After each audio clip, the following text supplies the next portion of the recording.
तो दोस्तों कैसे हो? वेल यार, अटैक ऑन टाइटन का एपिसोड 80 आ चुका है। वेल वो व्हाट अ एपिसोड, जिस एपिक मोमेंट का दोस्तों हम सब इंतजार कर रहे थे वो फाइनली आ चुका है इसी एपिसोड में।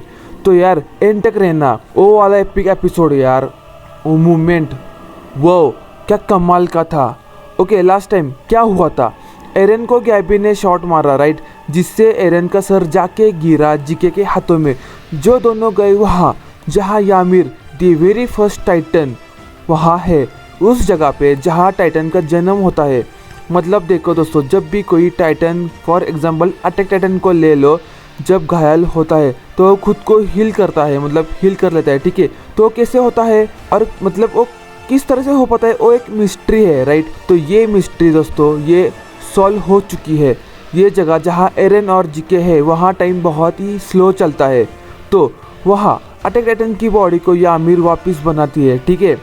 जो ये सब आप तक नहीं जानते थे, एरन छोड़ो कोई भी नहीं जानता था जब उन्होंने ये सब दिखा था एक टाइटन को हील होते हुए। बाकी टाइटन्स को भी यामिर बनाती है दोस्तों। असली दुनिया में वक्त बहुत तेज़ चलता है, इसीलिए यार उस असली दुनिया में जब भी कोई टाइटन घायल होता है तो उसका रीजनरेशन पावर फास्ट होता है। जो ये जगह है यहाँ जहाँ यामिर है, यहाँ यामिर उस टाइटन को वापस बनाती है जो उसका हिस्सा डैमेज हुआ है उससे। यहाँ वक्त बहुत ही स्लो चलता है। एरन और जीके दोनों पास्ट में जाके आए जहाँ हमने देखा ग्रिशा ईगर ने लड़ाई स्टार्ट की फ्रीजा रेस के साथ। तो अब दोस्तों आगे कंटिन्यू करता हूँ। तो उससे पहले नए हो तो श्योरली सब्सक्राइब करना। तो यार दोस्तों let's start the video. Okay, तो ग्रिशा ईगर यानी तब जब उसके पास अटैक टाइटन की पावर थी, तो Attack Titan versus Frieda Reiss as a Founding Titan, जिसने जस्ट तब पावर को हासिल की थी, फाउंडिंग टाइटन की पावर को। तो दोनों भिड़े एक दूसरे के साथ, क्योंकि फ्रीजा रेस ने हाल ही में पावर को इनहेरिट किया था, फाउंडिंग टाइटन की पावर को। प्लस उसके पास उतना कॉम्बैट स्किल नहीं था, जो उसे यूज़ नहीं कर पाई उतना जितना करना चाहिए था। तो उसका फ़ायदा लिया अटैक टाइटन यानी ग्रिशा ईगर ने, जिसने फ़ायदा लेके उसे ख़त्म किया, उसके गर्दन को उसके शरीर से अलग कर दिया। और जो वहाँ बाकी के बच्चे सब थे उस रॉयल फैमिली के, उन सबको भी नहीं छोड़ा, उन सबको भी ख़त्म दिया, कुचल डाला उन सबको। अटैक टाइटन ने फाउंडिंग टाइटन की पावर को हासिल किया, जो बाद में एरन को मिली। तो एरन को कैसे मिली ये हम सब जानते हैं राइट। ग्रिशा ईगर एरन और जीके के पिता, उसने जीके से बोला एरन को तुझे ही रोकना होगा। वो आगे बताऊंगा, डोंट वरी। क्यों? क्योंकि जब ग्रिशा ईगर ने अटैक टाइटन की पावर हासिल की थी तब उसे कुछ फ्यूचर के मेमोरीज दिखे थे, यानी ग्रिशा ईगर को, जहाँ एरन कुछ ऐसा करता है जो उतना मतलब बहुत भयानक रहता है, जिसे ग्रिशा ईगर सहन नहीं कर पा रहा था देख के। जब ग्रिशा ईगर फाउंडिंग टाइटन की पावर हासिल करने गया था फ्रीजा रेस के पास, इस जगह पे जहाँ टाइटन की पावर को पास ऑन करना है, तब असल में दोस्तों ग्रिशा ईगर उन पे अटैक करने नहीं वाला था। मैंने बोला नहीं करने वाला था, क्योंकि देखो जो आपने बिल्कुल सही सुना है। वेल जब ग्रिशा ईगर वहाँ गया था वो अटैक नहीं करने वाला था, पर जैसे मैंने पिछले वीडियो में बोला था, अटैक टाइटन जिसकी न्यू पावर रिवील हुई, जो है पास्ट या फ्यूचर की मेमोरीज देखना और उसे जैसा चाहे वैसा कंट्रोल कर पाना। तो अटैक टाइटन चाहे तो किसी को भी इस पावर को यूज करके पास्ट या फ्यूचर की मेमोरीज दिखा सकता है, ठीक है। तो हुए ना और भी हाइट। ओके सुनो, एरन जो ध्यान से सुनो फ्यूचर का है, उसने ग्रिशा ईगर को जो उसके हिसाब से सही है दिखाना, वही फ्यूचर की मेमोरीज दिखाई उसे, जो उससे ग्रिशा ईगर मजबूर हुआ अटैक करने पे। उसके पिता को फाउंडिंग टाइटन की पावर को हासिल करके वहाँ बाकी सबको ख़त्म उसने किया। शायद आप थोड़े और कंफ्यूज हुए होंगे, तो यार और अच्छे से बताता हूँ। देखो फ्यूचर है, ठीक है, जहाँ एरन के पास अटैक टाइटन की पावर है। ओके, तो फ्यूचर में एरन नाकाम हुआ होगा फाउंडिंग टाइटन की पावर को यूज़ करने में, मतलब उसे शायद से नहीं मिली होगी। तो उसने किया क्या कि वो पास्ट में आया, अटैक टाइटन की पावर यूज़ की और पास्ट में आकर अपने पिता को वही मेमोरीज दिखाई जो ज़रूरी थी, जो उससे मजबूर कर पाए उस फाउंडिंग टाइटन की पावर को लेने में। उसके प्लान के लिए जो क्या है बताऊंगा, तो यार एंड तक रहना। वेल जो करना था वो ग्रिशा ईगर को करना पड़ा, क्योंकि उसके पास कोई चारा नहीं था, उसे एरन ने, फ्यूचर के एरन ने मजबूर किया था। तो इसके बाद जीक को ग्रिशा ईगर ने बोला एरन को तुझे ही रोकना होगा। जो फ्यूचर ग्रिशा ईगर ने देखा था वो बहुत ही भयानक था, और वो क्यों बताता हूँ आगे। दोनों वहाँ से बाहर आए, जैसे मैंने बोला कैसे फ्यूचर के एरन ने ये सब किया है, वो सब जी के समझा। अभी का एरन जो है उसे भी ये सब किसे पता है, ये सवाल सबको डेफिनेटली आया होगा। तो याद है जब सीज़न 3 में लड़ाई हुई जो माइंड ब्लोइंग थी वो, तो उसके बाद लेवी, एरन, बाकी सबको मेडल्स मिले। तभी जब एरन ने हिस्टोरिया जो रॉयल ब्लड से बिलोंग करती है उसके हाथ को छुआ, उसे सारा का सारा फ्यूचर दिखा, उसके मेमोरीज दिखे जो फ्यूचर में होने वाला था। फाउंडेड टाइटन जो एरन के अंदर है और रॉयल ब्लड जो हिस्टोरिया के अंदर है, तो इनके कनेक्शन के वजह से उसे ये सब दिखा। मतलब खुद को फ्यूचर में उसने देखा क्या होने वाला है और फ्यूचर का एरन उसे आगे क्या करना है वो बताने वाला है, ये सब उसे समझा। ठीक है, ये सीन याद है जहाँ एरन ने पूछा था, आई थिंक सीज़न 3 का लास्ट एपिसोड है, उसका लास्ट सीन, उसने बोला था इस समुंदर के उस पार जो एनिमीज़ है जो वहाँ है, उन्हें रोकने के बाद क्या हम फ्री होंगे फाइनली।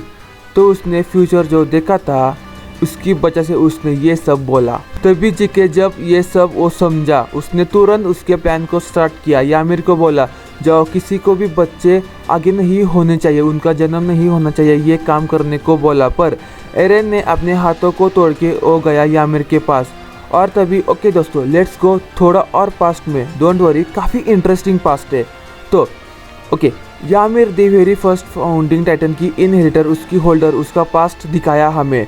उसके पास्ट में कई लड़ाइयाँ होती थी, जहाँ यामिर रहती थी वहाँ एक किंग आया जिसने उसके गांव पे हमला किया और अपना बेस बना लिया वहाँ। तभी सभी को उस किंग ने, जो खुद को एल्डेन का किंग बताता है, उन्हें सभी को स्लेव बना के काम करवाने लगा। तभी कुछ हुआ जिसका इल्ज़ाम यामिर पे सब ने डाला ताकि सज़ा से बच पाए वो सब। तो यामिर को जंगल में दौड़ा के मारने लगे इन तीरों से ये सब, जिन्हें किंग ने भेजा था। और तभी यामिर जाके पहुंची इस पेड़ के पास। दोस्तों, ये वो पेड़ है जहाँ से टाइटन की शुरुआत हुई, उनका इतिहास रचना शुरू हुआ, जहाँ से पहला टाइटन निकला। यामिर गई उस पेड़ के अंदर छुपने और तभी गिरी उस पेड़ के अंदर, उस पानी के अंदर। किसी तरह का ये जीव वहाँ से बाहर आया उस पानी में, जो एक तरह का पैरासाइट आया, वो है जिसने यामिर के आते ही उसे खुद को जोड़ लिया। तभी द वेरी फर्स्ट टाइटन उसका जन्म हुआ। The very first founder Titan की इनहेरिटर यामिर उसमें तकदीर हुई। तो इस तरह यामिर द वेरी फर्स्ट टाइटन बनी। जो ये देख के किंग खुश हुआ। फिर यामिर के साथ शादी करके जो बच्चे हुए उनसे, मतलब ध्यान से सुनना, उनका नाम क्या है, ठीक है, रोज, मारिया, सीना। वही पैराडाइज आइलैंड के अंदर जो वॉल से, उनका नाम वही यामिर के बच्चों के भी है, वॉल, रोज, मारिया, सीना। तो कई लड़ाइयों में यामिर को उस किंग ने यूज़ की, उसकी मदद से, ठीक है, कई लड़ाइयाँ जीती। यामिर ने उस किंग की मदद की जो दोस्तों बहुत मतलबी था। तो इवेंचुअली एक आदमी ने सरप्राइज अटैक किया किंग पे। तो यार इस सरप्राइज अटैक को झेला यामिर ने खुद पे। तब भी इस किंग में कोई दया नाम की चीज़ नहीं आई। और वो बाप रे, उसके बाद जो मतलब जो हुआ ना, टेरिफाइंग था। अपने खुद के वाइफ को काट कर टुकड़ों में काट दिया उस किंग ने, और उसके टुकड़ों को जो बच्चे उसके थे वहाँ उन्हें खाने को बोला ताकि फाउंडिंग टाइटन की पावर पास ऑन हो पाए। तो इसी तरह दोस्तों, क्योंकि रोज, मारिया, सीना जो उसके बच्चे थे, जो यामिर के बच्चे हैं, उन्होंने हर एक ने उसके टुकड़ों को खाया। और उसी तरह इन 9 टाइटन्स का जन्म हुआ। Attack Titan, beast Titan, armour Titan, jaw Titan, war hammer Titan, female Titan, card Titan, colossal Titan, founding Titan. Founding Titan तो आप जानते हो यामिर, जिससे ये सब शुरू हुआ। तो back to the present, past is over दोस्तों। तो एरन गया यामिर के पास, उसे बोला मुझे पता है तुम इसी वक्त का इंतज़ार कर रही थी, तो कोई तुम्हें आके फ्री करे, तुम्हारी मदद करे। तुम 2000 साल तक वेट कर रही थी। ये ऐसा बोला सब उसे, यामिर को, एरन ने। तो उसे ऐसे मना लिया। देखो, वो रॉयल ब्लड से बंदी हुई है, ठीक है, मतलब जो रॉयल ब्लड का होगा, जो वो कहेगा वो वही करेगी यामिर। तो एरन की बात उसने कैसे मान ली? हर किसी की कोई कमज़ोरी होती है, भले ही वो बंदा हो रॉयल ब्लड से।